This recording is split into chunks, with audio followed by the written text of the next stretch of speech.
Jean-Edmond Dujardin est né le 19 juin 1972 à Rueil-Malmaison, une paisible ville de la banlieue ouest de Paris. Élevé à Plaisir, dans les Yvelines, au sein d'une famille bourgeoise, Jean est le fils de Jacques Dujardin, serrurier et entrepreneur en bâtiment. Son enfance n'a pas été particulièrement mémorable, mais ces années ont forgé son sens de l'humour et sa détermination.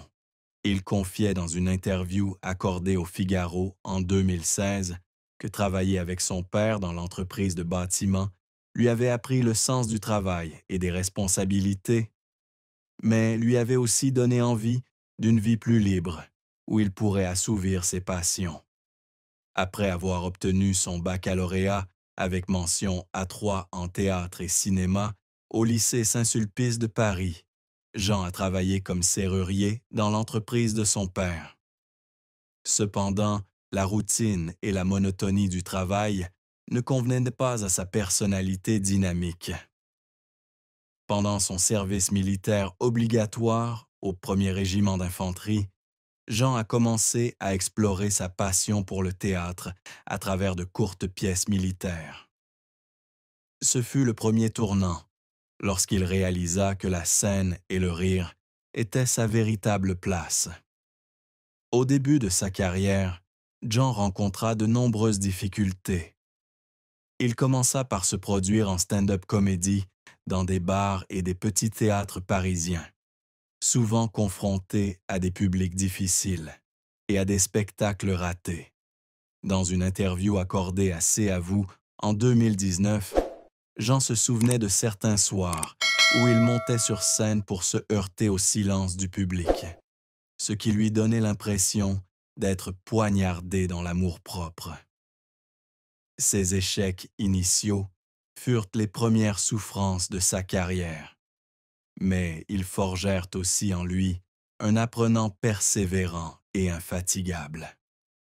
La plus grande souffrance de Jean, cependant, vint d'événements personnels, notamment son divorce avec sa seconde épouse, Alexandra Lamy, en 2013. Jean et Alexandra se rencontrèrent alors qu'ils jouaient ensemble dans la série télévisée à succès. Un gars, une fille, 1999-2003, et leur relation devint rapidement au cœur de l'attention du public français. Leur mariage, commencé en 2009, était considéré comme un symbole d'amour dans le monde du spectacle.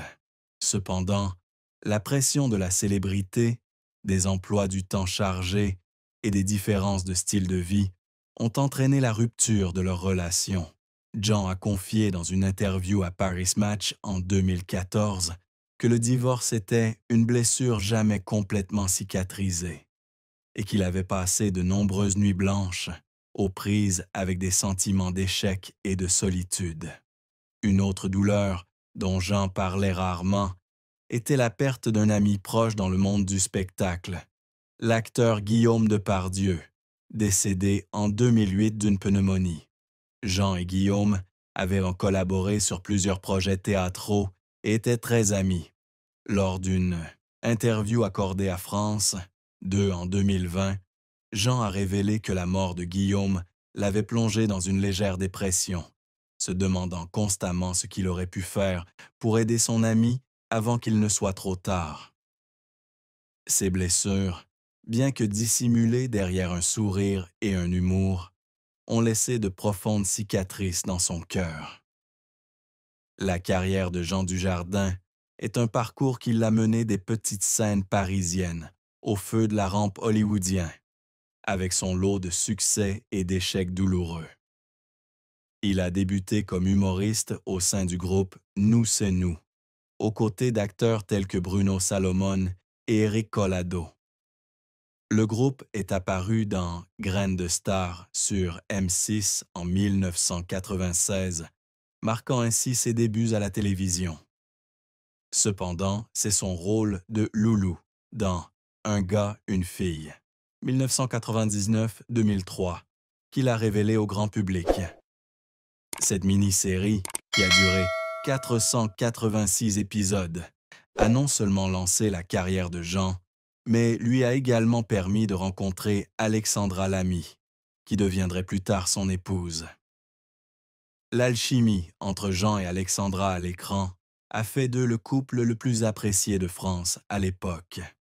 En 2005, Jean a réalisé un tournant majeur dans sa carrière cinématographique avec Brise de Nice, une comédie inspirée d'un personnage qu'il avait créé à partir de ses précédents numéros. Avec sa célèbre réplique « J'étais cassé », Brise de Nice a attiré plus de 4 millions de spectateurs en France et c'est devenu un phénomène culturel. Fort de ce succès, Jean a interprété l'espion Hubert Bonisseur de la Batte dans OSS 117, Le Caire, Nid d'espion 2006 et sa suite OSS 117, Rio perdu 2009, tous deux réalisés par Michel Hazanavicius. Ces films ont non seulement connu un succès commercial, mais ont également valu à Jean une nomination au César du meilleur acteur, confirmant son talent pour la comédie. La carrière de Jean a atteint son apogée en 2011, lorsqu'il a incarné Georges Valentin dans The Artist, un film muet en noir et blanc réalisé par Michel Hazanavicius. Ce film est entré dans l'histoire en lui valant l'Oscar du meilleur acteur, la première fois qu'un acteur français remportait cette distinction. Il a également remporté un Golden Globe, un BAFTA et le prix du meilleur acteur au Festival de Cannes 2011. The Artist a non seulement marqué une étape importante dans la carrière de Jean, mais l'a également propulsé vers une célébrité mondiale. Lors de son discours de remerciement aux Oscars, Jean a remercié sa famille et le public en larmes, déclarant « C'est un rêve dont je n'aurais jamais osé rêver ». Cependant, la carrière de Jean n'a pas toujours été rose. L'un de ses plus grands échecs a été le film Les Infidèles, 12-12, dans lequel il a joué et réalisé une scène. Le film a été vivement critiqué pour son contenu, jugé offensant pour les femmes, et Jean a dû faire face à une vague de réactions négatives du public et des médias. Dans une interview accordée au Monde en 2013, Jean a admis avoir beaucoup pleuré en lisant des critiques négatives, estimant ne pas avoir réussi à transmettre le message du film. Il a également confié que la pression de la célébrité après The Artist l'avait stressé, car on attendait de lui qu'il soit parfait en permanence. Jean a également eu du mal à décrocher des rôles à Hollywood. Bien qu'il ait joué dans Le Loup de Wall Street, 2013 de Martin Scorsese et Monument Men, 2014 de George Clooney, ses rôles dans ces films étaient mineurs et n'ont pas laissé une grande impression. Dans une interview accordée à Téléstar en 2015, Jean avouait ne pas se sentir à sa place à Hollywood et avait décidé de rentrer en France pour se consacrer à des projets plus personnels. « Je ne veux pas être une ombre dans les grands films. Je veux raconter mes propres histoires », a-t-il déclaré. Pourtant, Jean a continué à se réinventer. Il a endossé des rôles plus sérieux, comme le juge Pierre Michel dans La French 2014 et le colonel Marie-Georges Picard dans J'accuse 2019 de Roman Polanski. Ces rôles ont démontré sa maturité d'acteur, mais ils l'ont aussi obligé à travailler jusqu'à l'épuisement. Jean a confié dans une interview de 2020 qu'il y avait des jours où il restait sur le plateau jusqu'à minuit, juste pour terminer une scène, et que ces moments le faisaient pleurer d'épuisement, mais aussi de fierté. En 2024, il fait à nouveau parler de lui avec son rôle de Zorro dans une série sur France 2, un rôle qu'il décrit comme un cadeau pour sa carrière. Jean Dujardin a connu 3 mariages, chacun ayant laissé des sentiments mitigés. Son premier mariage avec Gaëlle de Mars a duré jusqu'en 2003, et ils ont eu 2 fils, Jules, né en 2000, et Simon, né en 2001. Ce mariage s'est terminé discrètement, et Jean a rarement mentionné Gaël dans les médias. En revanche, son second mariage avec Alexandra Lamy, de 2009 à 2013, a été au centre de l'attention publique. Jean et Alexandra se sont rencontrés sur le tournage d'Un gars, une fille en 1999. Et leur relation est rapidement devenue une histoire d'amour romantique aux yeux du public français. Dans une rare interview accordée à Elle en 2014, Jean a révélé que son divorce avec Alexandra avait été l'un des moments les plus douloureux de sa vie. Il a expliqué avoir tenté de sauver leur relation, mais la célébrité de The Artist et la pression médiatique les ont séparés. Ce qui a particulièrement blessé Jean, c'est le diagnostic de polyarthrite rhumatoïde chez Alexandra en 2012, juste avant leur divorce. Bien que cette maladie ne soit pas mortelle, elle causait beaucoup de souffrance physique à Alexandra, et Jean se sentait impuissant, incapable d'être plus présent pour elle pendant cette période difficile. Lors d'une interview accordée à France 2 en 2015, Jean avouait avoir beaucoup pleuré en voyant Alexandra souffrir et avoir le sentiment d'avoir échoué en tant que mari. « Je voulais la protéger, mais je ne savais pas comment », a-t-il confié, la voix brisée. Jean est actuellement marié pour la 3e fois à la patineuse artistique Nathalie Péchala, qu'il a épousée en 2018.